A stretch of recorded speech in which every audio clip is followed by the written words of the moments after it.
You're listening to the REI Deal Finders podcast, where you'll learn actionable steps to help you find your first or next real estate deal. We'll deep dive into current strategies and show you how to become a deal finder in your market today. All right, guys, this is Andrew from the Deal Finders podcast, and I have Ray here. Ray, how are you, man? Great. How are you, Andrew? Good to be here. I'm doing wonderful. Thank you so much for being on the Deal Finders podcast today. We're going to get out there. We're going to help some people find deals, right?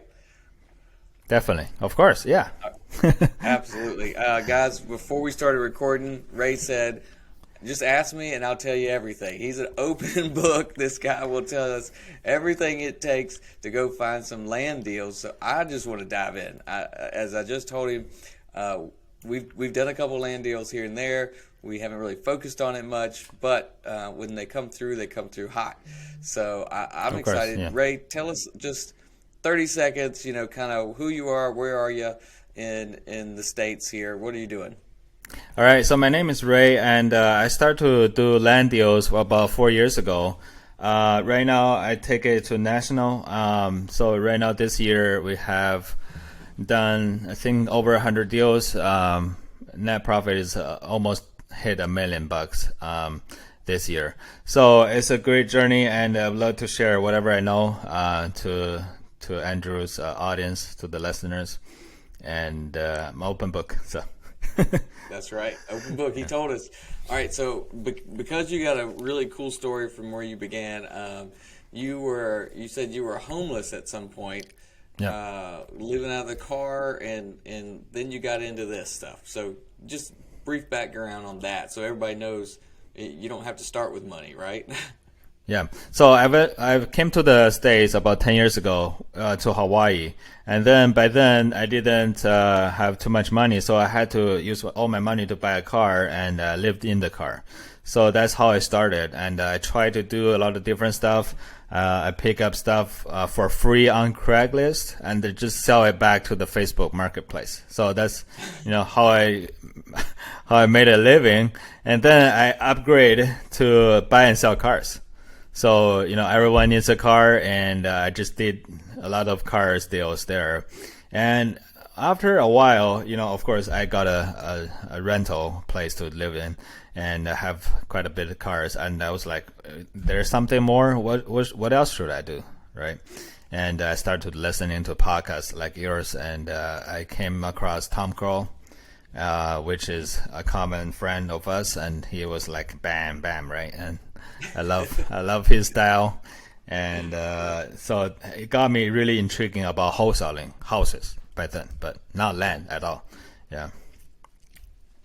Yeah, that's incredible. Yeah, and guys, I just wanted him to go briefly through that, because you don't have to be living in a car to be desperate enough to flip stuff on Craigslist, but there's opportunity out there all around us. So take advantage of it. Like if somebody's giving something away on Craigslist, you can go get it and sell it somewhere else.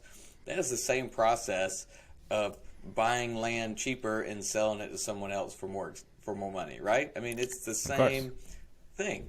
We're just trying to find a delta between this thing has value and this person wants less for it than its actual value. So I'll give them less, and I'll find somebody that will pay me current value or more, right? Yeah, of course. Conceptually, it's the same thing. So you were practicing with Craigslist freebies and cars, and then you went to houses. And so now, tell me what your first real estate deal was. What would that look like? I have been trying for, this is hard to believe. I've been trying to do real estate for at least 6 years, but I haven't done any deals. At that point, I spent at least $150,000 on all the coaching and program, and about wholesaling houses, virtual wholesaling houses, apartment investing, and I tried all of those. And in Hawaii, it's possible to do wholesaling houses, but it's extremely hard. And I thought virtual wholesaling could be easier, but it turned out not, right? And I did apartment investing, and that won't work either. So I was 6 years in, and a lot of money put in, and no results. So I kind of want to give up, right? It's already 6 years. Yeah. And then I came across land. So that's when everything's turned around. Wow. So you spent 6 years on the education.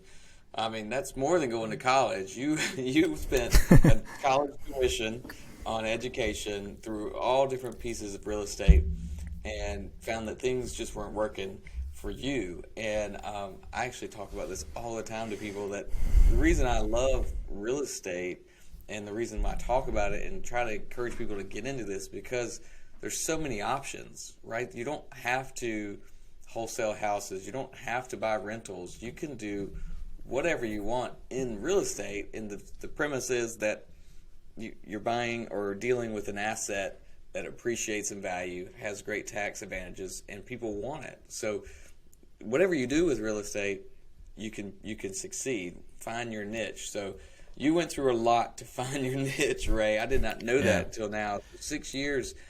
I got to give you applause for that, for sticking with it, because most people would quit and just go find something else.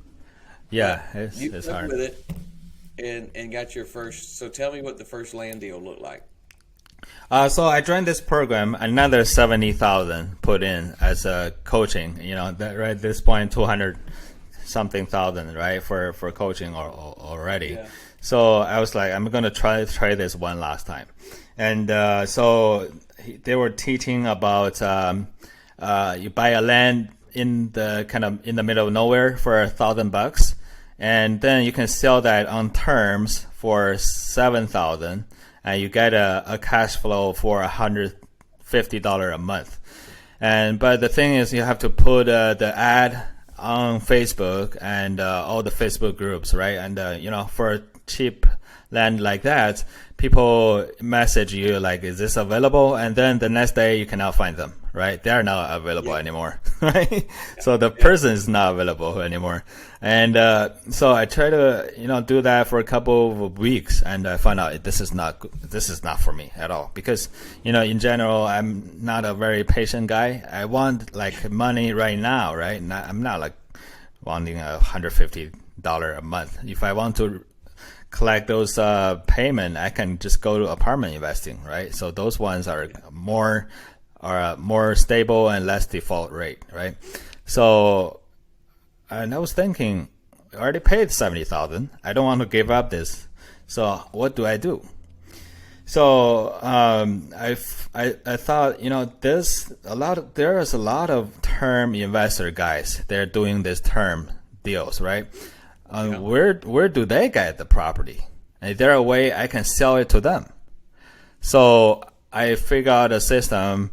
I just mail it to, in the entire county, whoever own more than 5 land, the landowners, I will send them a message or a postcard, right? The message goes like, I want to buy all of your land, everything, and at cash price, how much can you do? So I hit a jackpot, and this guy owned 300 parcels in that same county, and I bought 150 of them, and I sold everything to those term investors, and in 4 months, and Real quick, Ray, I gotta stop you real quick, because we're talking. You sold the 150 to term investors. What is a term investor? Term investor is what I was doing, right? So you buy land for 1,000 and you try to sell it on terms for 7,000, but every month you get 150. So they have to have a land for sale, right? So I was like, maybe I can find the land for them, and that's exactly what I did. My first big deal. So after 4 months, all the 150 land were sold to them already. Nothing left. So I turned about 10,000 to almost 250,000. So that's the first deal I ever done in land. So I thought, this is working, right? So, oh my gosh, Ray, I wish I had some kind of loud noise to make for you. I feel like clapping for you. So, because you, like, ultimate hero story here, you sunk so much money and time into your education, and almost at the brink of just, it's all lost, it's all done, but you'd already sunk the money in, so you said, well, let me figure this out. Right. And it's like pits of despair. You've got 200 grand in the hole. You've paid all these people, and you're not getting it done. And then you find your gold mine, and you make 240 grand in that 4 months with working that one investor, right? Yeah. Oh my gosh, guys! You know, this is one of those stories we keep talking about with the Deal Finders Club. It's a numbers game, right? You got to talk to like 100 sellers to get that deal, right? Of course. It's the same thing. You've got to just keep plugging at it, and then it's going to come. And yours came big, right? That's a big deal. Yeah. How did you feel when this guy said, I got 100 or I got 300 parcels to sell? What was going through your mind? The first thing is I was nervous. So because I have never done, like he said, is either all 150 lots or nothing. So imagine you have never done a deal in land and he wants to sell you 150 lots. So it was hard. And I said, is there a wiggle room? Maybe I can buy 20 at a package at a time, right? And he finally agreed to that, and I bought the first package. I sold it all within a week, no joke, like 20 properties within a week. So I was like, this son is working, and start to get more. I tried to get all the 300 he had, but eventually he realized how fast I got to sell them, so he refused to sell me the rest. But I got, because we were under contract for 150 at the beginning. So he cannot back out on those. So I got everything out of that. But I could. Oh my gosh! He saw what was happening. He said, "No, I'm not going to sell the rest of these." Yeah, I'm still that's 4 years ago, right? I'm still emailing him once in a while right now to try to get the rest. He still hold it right now. Yeah. That's amazing. So yeah. So what were you buying each lot for? Were these? I buy them for $1,000 each, and I sold them to the term investor guys for $2,500 each. Wow. Yeah, and then they sold them on terms for $7,000 and collecting $150 a month. So that's what they're doing, but not for me. That's not that part's not for you. I love that. No. So you didn't like that Facebook Marketplace. So what kind of lots were these? Were these all like ready to build? Are they vacant and out in the middle of nowhere? What does this look like? Yeah, they're out in the middle of nowhere. They're like full desert, and they're like 5 acres. Surprisingly, you know. Each one's 5 acres in the middle of the desert. Yeah. What in the world? I mean, we don't have desert here where I live, but I can imagine. We have 5 acres in the middle of nowhere too. And yeah, I mean, I can absolutely see how this works. So how did you find that seller? What did you go pull a list? Did you just Google him? How did you find this guy? So in ListSource, I download all the people that own land, right? And then I will see how many times that owner's name repeat in the whole county. I'll download the whole county name, right? And if that guy repeat more than 5 times, I'll mail it to them. And that was what my method was. But right now, I just do things completely different. That's how my land business blow up this year. So. Yeah, well, that's a good segue. So, guys, if you're listening to this, we do want to give you some actionable steps, some steps that you can take to start finding deals, to increase your business, maybe even get a land deal with 300 lots. So Ray just kind of gave you those instructions. Pull the list, find the guys that have more than 5 names, their names on there 5 times. Ray, what are you doing now that's different? Okay. So in the past, I have been doing, kind of in the middle of nowhere land, right? So right now, I change it to only infill lots, meaning the lots you see, with a lot of houses in between, and there's a vacant land. I only do that in the city. So with that, and I can be able to make more margin, and at least I can make $10,000 per deal. And also there are people helping me with, like the realtors trying to help me sell that. And the title company is so eager to close them, right? And so I don't have to do a lot of work on the buying or the selling side. I only do the offering and taking calls. That's it. So I can be able to go to multiple counties and multiple markets, multiple states at the same time. And we got deals under contract all over the place right now. And then we can sell it. So it's totally different right now. So are you still doing the owners that have more than 5, or is this just anything vacant in the city? Yeah, everything vacant. No more the first method. Okay. Yeah. So, but the first method worked. So yeah, it it got definitely you worked. Good. Yeah, definitely worked. So now, so that's got to be different. So I don't even know how you would pull. How would you pull a list that's just in the city and just vacant lots? Yeah, it's very easy. And on ListSource, you go there and you choose property type, and there is a vacant land. And you choose, I only mail people who own the land for more than 5 years. So you can choose that. And, I choose also, you have to include the company owned, right? Sometimes you left out the company owned. I include all those, and I download the list. I send them an offer letter with a price on it. And so that's pretty much the whole process. And how do you come up with that price? Okay, so me and Joe McCall, Joe McCall is a wonderful coach as well. Yeah. He and me, we had a interview together, and we really dig deep on how to find the county and how to make offers, like step by step. That's a good thing to watch. If I have time, it's about an hour long, but I really explain how I do that step by step. Okay, yeah. So you go through and you just in that interview you actually talk about exactly how you come up with that offer price. Yeah. So and that's very easy to do, and a lot of people they're stuck there and they think offer price is the most important thing. Can you give me that link?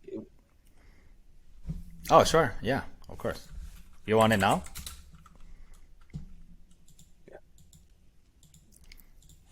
All right. Yeah, we'll get it to you. We'll put it in the show notes for everybody, or you can give it to us here if you know it right now. Yeah, I will. Yeah, I got it right now. It just you can just search my name, Ray Zhang, Zhang, and Joe McCall, and that thing will pop up. But I will send you the link. And it pops right up. Yeah. Awesome. Yeah, because I definitely want to know that part, because I think that's one of the hardest things for people getting started, especially in land, is like, how in the world do we figure out this price? So, guys, he kind of gave you how to come up with the list, and we use PropStreamVIP.com, so you can go there and get your discount or the free trial. So if you do that, they do have a list for vacant land. You want to make sure you put owners that have owned it for more than 5 years, and you want to definitely include corporate owned. Absolutely include that. And then that's going to pull the list, right? That's your only criteria on the list, right? Yes, absolutely. All right. And then that's going to pull your list. And then from there, actually in PropStream, they give you the tax assessed value, and they may even give you a potential value, like what they value it at. I'm not sure about that, but I know they give you the tax assessed value. So is that what you base your offer off of? I only base my offer on the sold price or the sold activities in the past 3 months in the same area. So let's say one subdivision in the last 3 months didn't have a sale. I don't even go to that subdivision because I don't have data supporting me. I might lose my money. So I only offer 40 to 55% on the sold price, and so that our money is safe. Yes, I love that. You got to keep your money safe. 40 and 50% is probably the higher end that I've heard for land, but you're probably comfortable with that, right? Because you've got a comp that's 3 months old, and you're in the city with the development, right? Right. And I think 40 is a very good number because people right now start to realize how valuable their land is.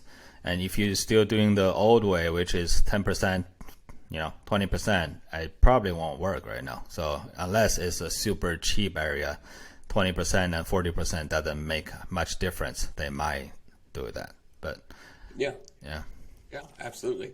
And I like what you said, when you're getting these infill lots, you definitely get higher margins. They move a little faster, a little less leg work on both ends, really.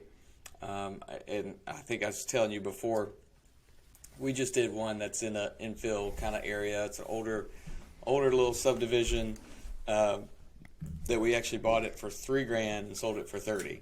We used it in MLS, we listed it, we had a realtor. And it went like that. The people closed it literally in 10 days. The people bought it from us, closed it in 10 days. That's like our spiel. We'll close in 10 days, right? Well, They were so excited to get it. They closed in 10 days. And that's not something we focus on, but you've made a complete and total business out of this, and I love that. And you're all over the country, right? Yeah, right now I'm in at least 7 or 8 states and at least 40 different counties. Okay. So, yeah. Are you working in South Carolina, or are you working where we are? I do. We're not near Columbus, but near the east side, on near the ocean. Yeah, near the ocean. Yeah. Somewhere around there. Yeah. Yeah. That's awesome. Well, hey, Ray, this has been a really, really informative podcast. I love when we can give specific instructions for people to go find a deal and find a way to make money in real estate. It may be something that they just want to add to their current business, or they're trying to figure out exactly how to start their business. This is a way that you found that there was lots of ways didn't work for you, but virtual land flipping is your deal, and you're killing it, man. So how can people reach out to you if they have questions or want to talk to you? I'm always on Instagram. My tag there is virtual flip land, one word, VIRTUAL, flip land. Easy. Yeah. All right. Well, I will make sure that people can reach out to you and they can talk to you. Ray, do you have any parting words for those people that are somewhere where you were, those 6 years of just trying to figure out where you fit in this business? What can you give? What kind of advice would you give to them? I would say one thing, and I tell this to any new investors, which is always focus on one thing. Because as an entrepreneur, we are there are so many opportunities. We want to get everything. We want to do everything, right? But the thing is, when you focus on one thing and really get, to be the professional or the expert in that field, and you can make a lot of money, no matter where you are in the real estate niches, right? And you can do land, you can do apartments. There are people getting rich in any niche, but you just have to stay there. Don't move around. I love it. Focus in, start with one thing. Don't get shiny object syndrome and try to chase every other opportunity. Focus in and dive in and get it and go for it, right? Absolutely. I love that. Yes. Thank you so much, Ray. Hey, guys, this has been the REI Deal Finders podcast, and we are here to give you instructions and just guidance on how to get started or how to find your next deal. And you could literally just listen to this podcast and go get started